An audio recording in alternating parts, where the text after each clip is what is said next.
So I'm here right now in Barshaw Park in Paisley, and this lovely couple, I'll assume you're a couple, have agreed to have a conversation with me here. Sorry guys, what's your name? My name's Lisa. Lisa. AJ. AJ, lovely to meet you. I'm Dale, by the way. And the YouTube channel's called Beyond the Imaginary Curve. Right. So hopefully that's not going to give away too much about what I'm going to do there now. I'm just going to show you these singing, and I just want you to scan from left to right. If you can see that alright, can you... Right, so if you go back to the first one there, could you tell me if you think that that's a painting, a photo, or a photo of a painting?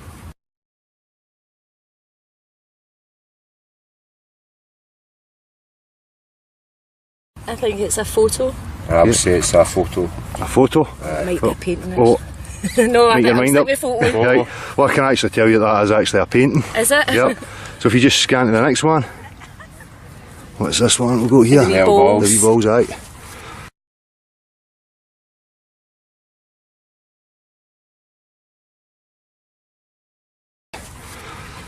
That's clever if that's a painting. I'd say a photo. Say a photo. Photo, aye. I'll go picture of a painting. Picture of a painting. Well, it is actually a painting again. Oh, no way. Yeah, we go to the next one. As well.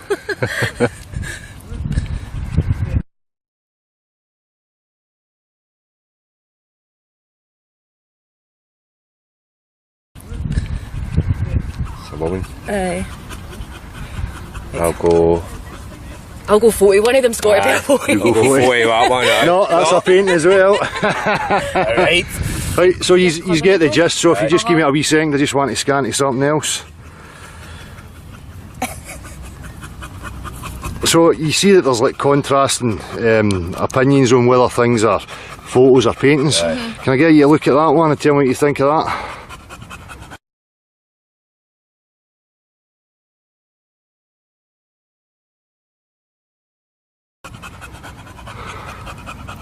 And this is a picture of the globe Earth for people watching. A painting? No, I'll go photo. Oh, right.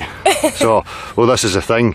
The majority, all these pictures that we get are composite images. Right. So the main point that I wanted to make just with showing you that was that, you know, for me when we go to science, and I take it you understand what science is. If I say natural science is the study of the observable world, how things behave, how we measure and test and repeat and blah blah blah. So if I was to say to you then, because of today's technology, like images and stuff, and it's very inconclusive, we would have to remove that altogether from the discussion. That's for me personally. Some people just want to believe in pictures. That's up to them. For me, it's not enough. So the point of this being then is that my channel, and there's a growing number of people in all walks of life, through academia to the common man, who are now putting into question the validity of this claim that we actually live on a spinning ball. Have you ever heard anything like this before? No. No? Yep. Can I ask you, do you believe that you do live on a spinning ball Earth? I would say aye. Aye. Can I ask you, not to put you too much in the spot, but can I ask you your reasons for why you believe that? Probably things I've seen and what I've been told. So what things have you seen? Well, things on basically images, channels and stuff like that. Aye, so you've seen pictures of the world. What I've just pointed out to you, aye, basically. On a screen, a two-dimensional picture on a screen. What about any kind of proof? Have you ever seen any curvature? Well, see when you're at the sea, when you're out at the seaside, you can see that it's the horizon. But if you're at a certain level, you can see it slightly curves off. What height would you say you'd need to be at that? Because I'm not very tall, so it wouldn't be hard. So have you ever actually seen the curve with your own eyes? If I say to you, what shape is the horizon? What would you say it is? Straight. Straight. Slightly. You think it's slightly curved? Is that maybe because you think it's supposed to be curved, rather than what's actually there? Not to put words in your mouth, but I'm just kind of playing devil's advocate. Maybe. Maybe I'm looking for it. Maybe. So if I go back to what I was saying earlier, I was saying about, you know, natural science, physics, you know, things that will be repeatable. Can I just see that iPad for a wee second, and I'm just going to show you this other image. Just bear with me. Where are we here? Sorry, a sunlight's effect, I can't really see what's going on here. Right, this one. If I was to show you this, and you can tell me if you agree with that or no. I would have said that's what I would have said. So we're looking at how a body of water behaves. So what we're showing you here is the earth underneath, the shape underneath, and whether you would see it displayed on the surface of the water. No. No. That No. one then. So what's reality? What do you experience every day? I see it like that. Do you? Aye. Level and flat. Flat, level and Yeah. flat. Would you not say that's your everyday experience? Do you think Yeah. it's different? Uh-huh. Yep. So we know that liquid, fluid mechanics, water is formless. It will take the shape of any container. The surface will always be horizontal flat. Yep. You can never display, the shape of anything on the underside Aye. on the surface of the water. Would you agree with that? Water with the bit underneath that goes up. Yeah. Aye. So your water's still level. Your to the water's top. still level at the top. aye. And we know that as a fundamental fact of reality experienced every day by everybody, whether it be a cup of coffee, your sink, your bath, a swimming pool, a lake. Do you think the oceans would then be any different? No. No, when I think about it, no. No. See, for me, that one fundamental fact of reality disproves this claim that we do live on a spinning ball. What do you think about that? You maybe think now. Put that thought in my head. Aye. That's So really you have. a question of Aye. life now. So if I get back to you again, and if you take into consideration, you said that the reason you believe it was a ball is because of things you've seen, but predominantly I would suggest it was because of what you've been told. And would you say so? Aye. So can you think of any other reason or any kind of proof that you would think that would suggest that you lived on a ball? Well, the pictures of scientists have took of the earth, you know what I mean? So you see it as a sphere, you know what I mean? But would it not concern you then that these aren't the actual photographs or composite images? Aye, but Do you think after, all this time of space travel we would have 24-hour footage, 360-degree footage of left, right aye, and should centre? have, aye. Do you believe they went to the moon? No. No. So what if I suggested that for me the reason they said they went to the moon was so that they could kid people on Power. that the Earth was actually a globe? And what they actually done was they took video footage through a round window on an aircraft and postulated to people that that was the Earth they were seeing from space. Would that make sense to you? What if I says to you that, if the reason they're telling us a globe, this is just me and, me trying to fathom out life and what's actually going on. But for humans, if you want to control humans and you want to keep them in a limited space, in a confined space, a globe's perfect because there's no way off. Aye. Then everything's discovered. So people are going to get into a mindset of never questioning, and they're just going to be kind of settled in their life and take it for granted that everything's been discovered and found out. Aye. And then therefore restricting us psychologically and physically from ever getting up and going and exploring to see what else is there. Do you think that makes sense? Aye. Aye, it does, aye. You see Aye. it that way, aye. Are you going to question I this will be, problem? aye. Big question for validity. life. Aye. Aye, so I think the thing's doing them like that, what's I going know. on? I see if you can think of anything, usually I wait for people to throw back the usual, the planets are round, the moon's round, the sun's round, they always come up with some reason for why they believe that the Earth is actually a ball. But when you actually get right down to it, when you question people, they're kind of blank, like Aye, like that. you are right now. But yeah, as I says to you, for me, I've been a scientist, natural science is observing the actual reality we're living in. So I take it you trust your own senses. Yep. Yeah, and you trust your own common sense. Yeah. So for me, I would look at you then and say, well, you're competent, you're a scientist. So you're able to assess the world you're living in, you have these faculties and you can use them to discern what's true and what's false. So as I says to you, you know the horizon's flat. I take it you've flown. Yep. Where was the horizon when you flew? Below us. Was it below you? Was it not straight out in front of you? I suppose, aye, your horizon Well, it will always would. be in front of you. Straight in front of you. Whereas if you're on a globe, you're always at the top of the ball. So as soon as So you how start you see to it? rise above that ball, the horizon should lower. Lower. All 360 degrees around you, but it never does. And it doesn't matter how high you go, it's always flat.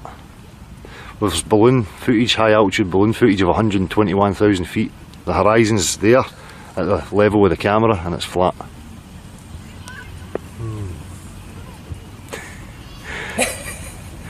So can you think it? Tickled my brain. Sorry about that. See the flight home. But do you think it would be important to know where you actually are? Why? Do you know why you think it would be important to know where you are? So I want to have that defined choice myself and know myself, basically, what's going on round about me. So I always say that to people, if I'm philosophising or trying to rationalise my existence and why I'm here as a human and what life's about, if my foundation's a false premise, like I'm on a globe flying through the vacuum of space, then anything I'm trying to reason with or rationalise with or come up with any kind of philosophy about my existence, it's going to be flawed for the off. That's it. Seems like everything's basically just a lie then, you know what I mean? And for me, if you take that foundation away, that's why I see human beings in a state of confusion. And you know, all these religions all over the world and people divided on ideas because we don't have any solid grounding in where we actually are. And for me personally, I always felt as if we should have that. Like, why do humans not know why they're here, where they are? You know, it's like everybody's in confusion and at war with each other, and there's all this crazy behaviour going on. So for me, it's fundamental. It's really important for us to have that grounding and know exactly where we are. It also changes the fact that they're always trying to push like there's no creation, everything just randomly happened from a big bang. And again, you get back to that and you go, well, where's the practical examples? Can you recreate a big bang? Exactly. Can you show me these things, or have I just got to believe it like a religion? Like, there's no difference for me going to Christianity and just having total faith in that and believing what these supposed scientists are telling me. But for me, there has to be a separation, and as I say, it comes back to like the common man, me and you. If we strip down science for what it is, it's basically, you know, if I'm lying to you and I say I've got pink unicorns, you're going to say to me, what? No, you're not. show me your fucking pink unicorns. And if I can't produce that for you, then you're not going to take it as anything real. So I always say that to people when I get back to the water aspect, and I always use it because for me it's the most accurate measuring tool we have for establishing level. And I'll say, could you give me one example of a body of water conforming to the exterior of a shape, where water has the ability to support itself and display like a shape upon its surface? Nobody can, because it's no actual observed reality. So for me, it's no scientific. So the majority of people are swayed by what they see in the TV. And for me, as I established with you, with you being confused about whether it's a photo or a painting, you know, we have to remove these from, you know, in scientific questioning. Totally. You know, because they're totally inconclusive. We'll be questioning things now, do you know what I mean? So that's fantastic, and that's exactly what I was looking for, you know, engaging a bit of discussion and hope that people have got the you know, they go away and they think about it and look into it further. And I'll be telling other people too about it, do you know what I mean? So spot on, my man, that's exactly, I mean, this is what activism is. There's so many of us now who know that what they're telling us is utter bollocks. There's a huge push to try and suppress it. You know, we're getting attacked left, right and centre. And if it's just a crazy thing and the world really is a globe, you know, people shouldn't be worried about people like me question. And the other part of that is that science should never be a closed book. It should always be open to question. You know, it should never be ridiculing or any of these things. You know? So, brilliant. Fantastic. And that's it. I mean, if I say to you, when I say to you flat earth, this is another part of my kind of social investigation. When you hear the term flat earth, what do you think about? I think it basically just been, as you say, flat, but then again, where is the edge of that earth then? Smashing, that's what I was looking for. You know, because this is another thing that it's been put into our culture, where it's, oh, people back then believed the world was a flat and how stupid they were, you know, you would have fell off the edge and blah blah. But I always return that and say, why are you invoking an edge? Why does there have to be an edge? Could be an eternity. Well, they want to say that space is infinite. Why could land not be infinite? Exactly. You know, not that I'm claiming that it is. You know, I can entertain all possible ideas. You know, I've even entertained the idea that we exist inside a sphere and we're on a level plane within it. And that would explain to me why the stars never change, why Polaris is always fixed, it's always in the same position. You know, because for me, I look at nature as mechanical, and then I look at the bigger picture and I would say, well, Earth is a mechanical machine, it's a construct. You know, it's funny that people have these ideas of these ridicule. Flat Earth, you would fall off the edge, the boats would fall off the edge. I have probably when we've been camping and stuff, but like you see the star in the sky at night.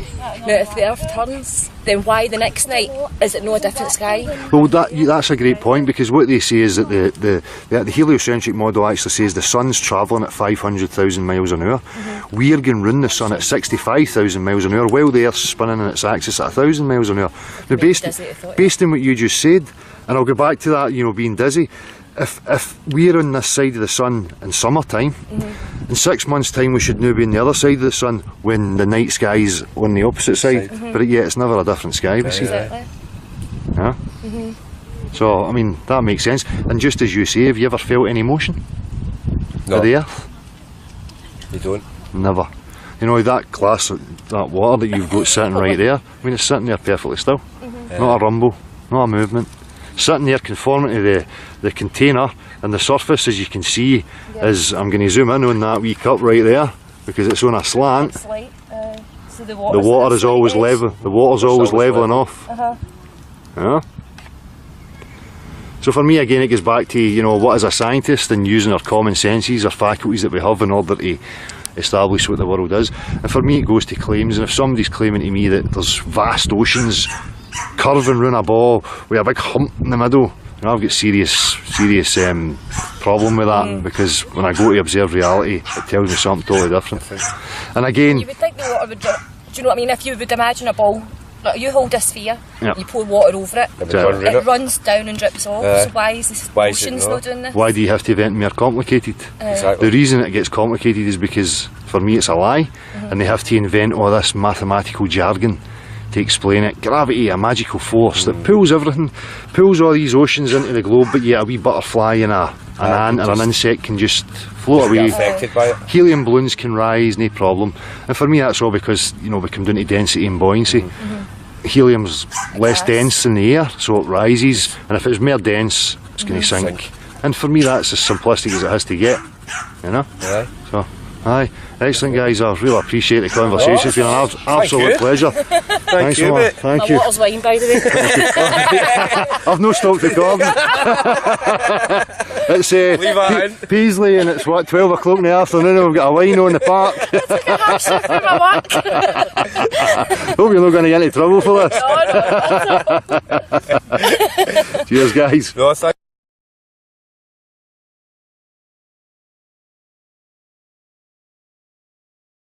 Give away too much about what I'm going to do there now. I'm just going to show you these singing, and I just want you to scan from left to right.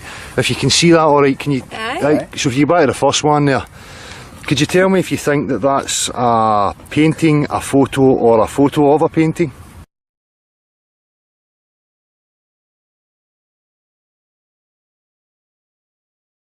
I think it's a photo. I would say it's a photo. A photo? It might be a painting. Oh, no, I make your think mind up. it's a photo. Right. Well, I can actually tell you that is actually a painting. Is it? Yep. So if you just scan to the next one. What's this one? We'll go here. The wee balls. The wee balls, aye.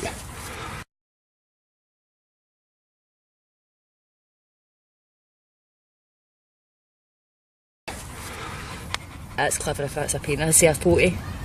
Say a photo. Photo, aye. I'll go picture of a painting. Picture of a painting. Well, it is actually a painting again. Oh, no way. Yeah, we go to the next one. As well.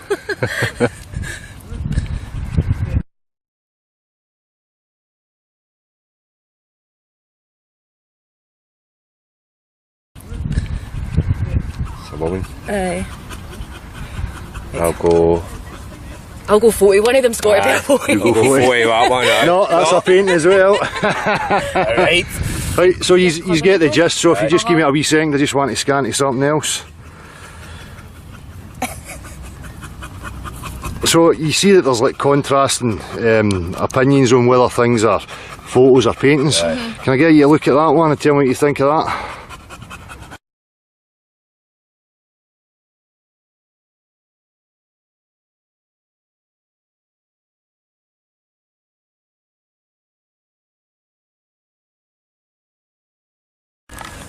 So I'm here right now in Barshaw Park in Paisley, and this lovely couple, I'll assume you're a couple, Aye. have agreed to have a conversation with me here. Sorry guys, what's your name? My name's Lisa. Lisa. AJ. AJ, lovely to meet you. I'm Dale, by the way, and the YouTube channel's called Beyond the Imaginary Curve, Right. so hopefully that's not going to